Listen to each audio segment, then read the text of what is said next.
Hey everyone, Techne here with a review of the new PlayStation headset, the Pulse 3D wireless gaming headset. Now, this is marketed as a PS5 headset, and quick disclaimer here, I do not have the PS5 yet. I'm not that cool of a YouTuber where, man, I can't wait. That would be awesome when you get to that point, you know, when they send you these consoles early. Anyways, I'm just jealous, to be honest with you, right? But anyways, I do not have the PS5 yet. But this, again, being marketed as a PS5 headset, it works on multiple different platforms. Number one, PS4, and it also goes 3.5 into any other device, but you can use it wirelessly on Mac, wirelessly on PC, and wirelessly on the Switch. The benefit of this, again, I'm jumping ahead here, but I just want to give this disclaimer so no one gets confused. The difference of this is some certain games on a PS5 are going to take advantage of that 3D pulse. Again, I can't test that, but that's going to be the only difference. Not every game is going to take advantage of that. So again, as far as us reviewing this without the PS5, the core, again, headset is going to be pretty much the exact same. The sound signature, the bass sound, the comfort, the build, all that's going to be the exact same. The only thing that will be different is that 3D pulse per certain games. So inside your box of the Pulse 3D headset, you're gonna get your paperwork, your 3.5 cable, your USB dongle to use wirelessly, and then of course your headset. All right, so you all know where we have to start with this headset, right? We have to see if it's stinking cozy. You tired of those flat ear cushions on your headphones or headset with your ears touching the inside of the drivers? Maybe those misshaped ear cushions that are just pinching the heck out of your ears? What about those nasty, grimy, just worn down ear cushions? Gross. Well, I got a solution for you. Wicked cushions. I mean, must I say anything more? Yeah, I need to. Okay. Stock ear cushion, odd shape, thin. Replacement ear cushion, soft, velour, plush, super stinking thick. Tired of that thin, boring looking stock pad? Wicked cushions, designs, thick, plush, must I say any more? And they're not just for your gaming headsets. You can also get them for your headphones. I mean, are you seriously still using these weak stock cushions? Or, I mean, seriously? Your ear cushions look like this? What are you waiting for? A coupon code? Okay, code Techne20, save 20% off. Links right down in the description. Starting with comfort with the Pulse 3D headset here. There's a lot of interesting design choices here that really questioned me at first, but honestly kind of worked out. So number one, let's start with these ear cushions, right? And this is gonna be the first thing that was a little weird. As you can see, number one, looking at them from the backside, heck, even the front, you're like, wow, those ear cushions are incredibly thick and plush. Little bit deceiving right there though. See, I'm gonna press down, bam, and it's gonna stop. How about the front? Press down, bam, and it's gonna stop right there. So as you can see, it's a little tricky. It looks like you got that pleather going all the way around, so you think you got cushion all the way through there, but it's really not. It's maybe about half of that. Now the other weird thing about these ear cushions, now they're plenty big and oddly deep. As you can see, the driver slopes back right there, kind of comes forward. So again, it's going to shoot that sound right into your ear. Now, when you look close to the front, you about have no depth right there. It's like pad, bam, driver. But believe it or not, for me, yes, I could feel it, but it wasn't pushing, pinching, or anything like that. It wasn't uncomfortable, but I did feel that front bit a little bit. That's gonna definitely vary ear to ear right there. But again, as far as these ear cushions, definitely weird as far as that depth. It slides forward. That probably has something to do with that 3D sound on the PS5 there. So again, we'll wait to see that. Now, as far as replacing the ear cushions, you can just pull them right off. They kind of clip off, and as you can see, now you can kind of see that weird shape, you know, of the driver there shooting right back. Again, I believe that has something to do with the 3D. As far as replacing ear cushions, since it clips onto this little bracket there, not too sure how that's going to work. But again, you can pop them off and I guess clean them if you want, and they go on fairly easy as well. All right, so next up, as far as comfort, that is another different or weird design choice here, is this headband. Now, we've seen this in a lot of headsets, the adjustable headband that just rests on the top of your head, but a lot of those have been like soft plush or even like a fabric cloth, like in the Steel series, right? Now, this guy is neither of those. It's actually just a thick rubber right here.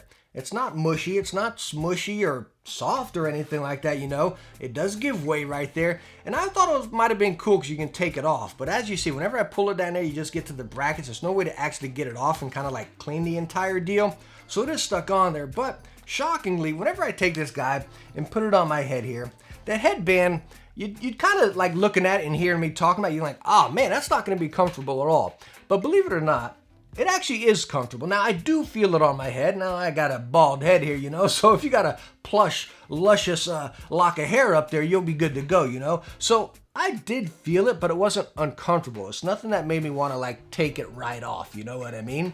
So again, it was different seeing that, like, well, why didn't they go with anything that was like plush or cozy, you know? I think they're kind of shooting for durability and longevity here, because I don't see this giving way at all. But again, don't be deceived by it. My first impression was like, that's not going to be comfortable at all. But it's really not bad. The ear cups have a very mild amount of movement. And as you can see, it's in that little bracket and then in the ear cup. I absolutely love this design. Maybe it's just me, I don't know. I love the futuristic look of, again, the entire PlayStation 5 lineup.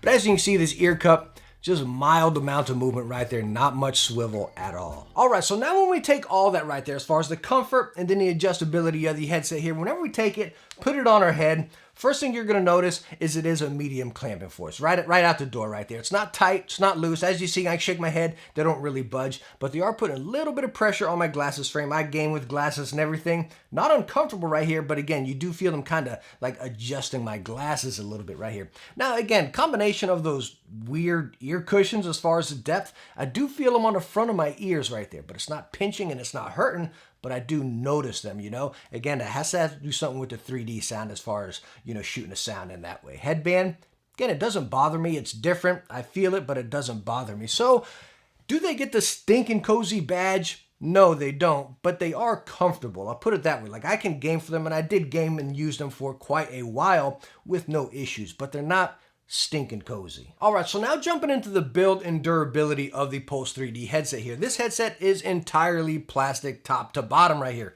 minus the ear cushions and the drivers, obviously, you know what I mean? But again, you have a very nice lightweight right here, which I prefer. And some of you might be thinking, all plastic, I don't want that, you know what I mean? I need some metal brackets holding on. But let me tell you what, stretching this guy out, twisting it up, I do not get worried. I mean, none of yous are going to be doing this, you know what I mean? If anything, you might be stretching them out to get on your head. Now, I'm getting a little click over there.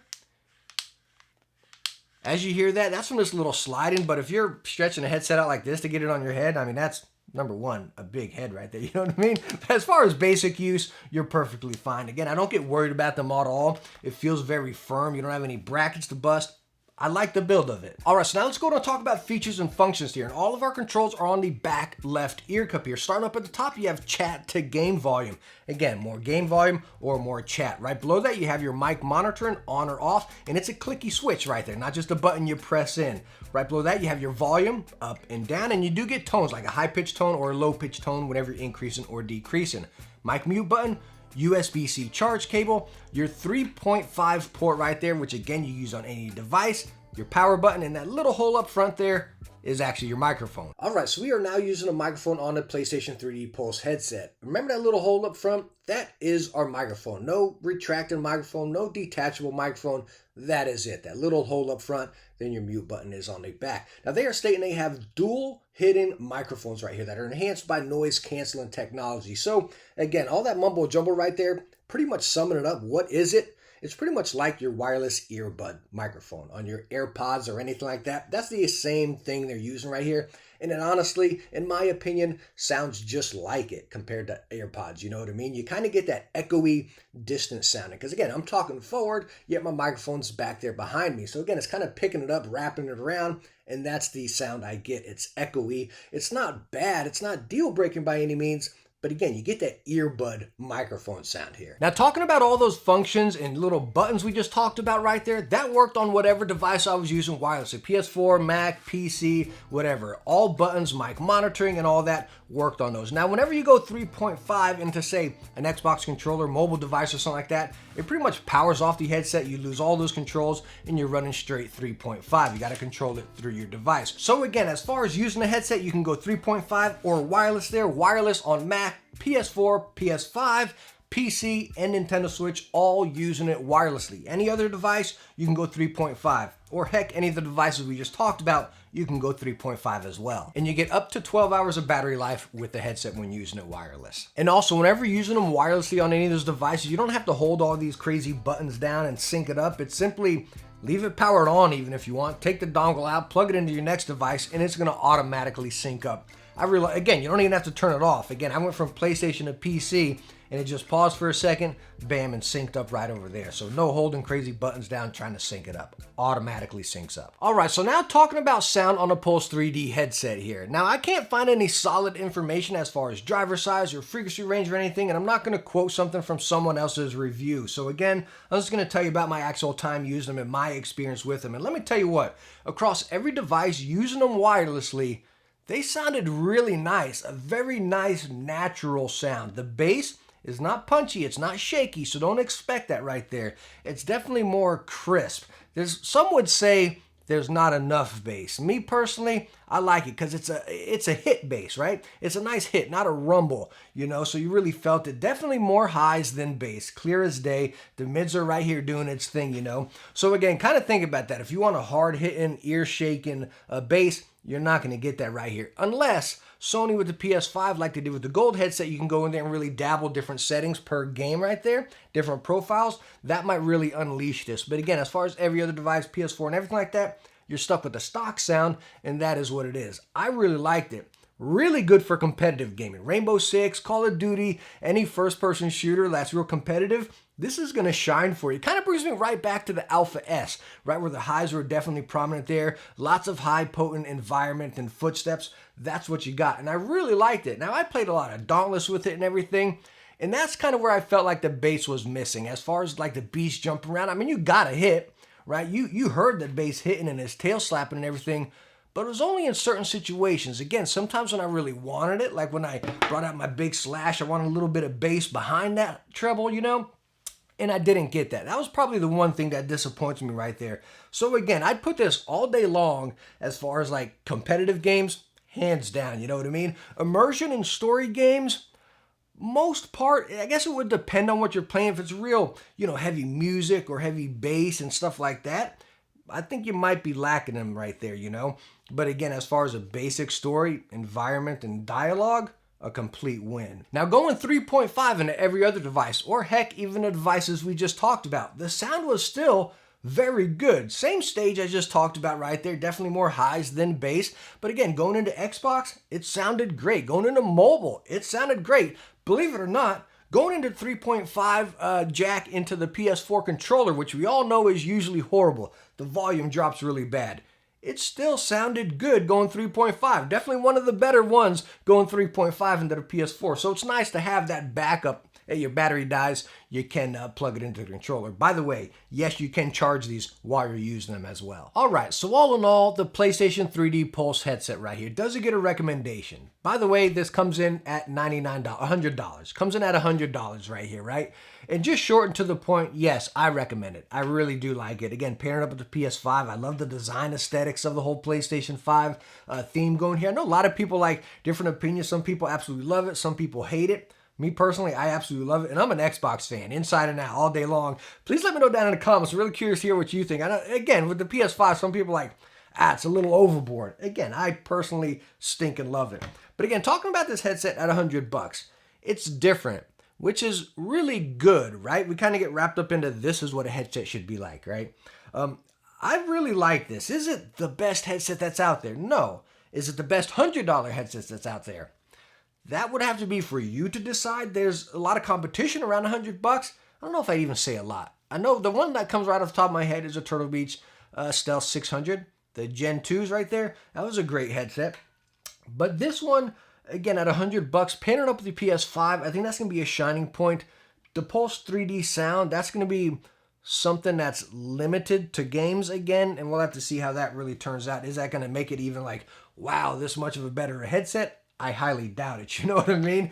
But again, all in all, at $100, I do like it. If you want to jump up and say, oh, hey, this is better, and this is better, I think you're going to have to jump up into the $150 price range. That's when you're going to get into like the Arctic 7Ps and then the Stealth like 500 Gen 2s. No, 700 Gen 2s. You'll jump into there at $150. You jump in a different bracket right there. And that's when you start getting into something that's better. But at $100, I do like this. I think you're getting a good deal, a great headset, and an awesome companion to that PS5 headset. So seriously, please do let me know down in the comments what you think about it. Again, I'm just really curious. I love it. Again, taking them out of the box, just looking at them, it's like, man, I want my PS5 already. It is pre-order, so we'll be talking a lot about that as well. We'll be talking about best headsets for the PS5. We'll even be doing it for the Xbox coming up soon. So make sure you subscribe, hit the bell, because we're going to have lots of new headset talk coming up. So again, I hope to see you around for those. But again, as far as the PlayStation Pulse 3D headset, I hope I answered some questions if you were looking into these guys, and I hope you enjoyed the video. If you did, hit that thumbs up and don't forget to subscribe for some future tech videos. Hey, I hope I catch you in the next one. Bye now.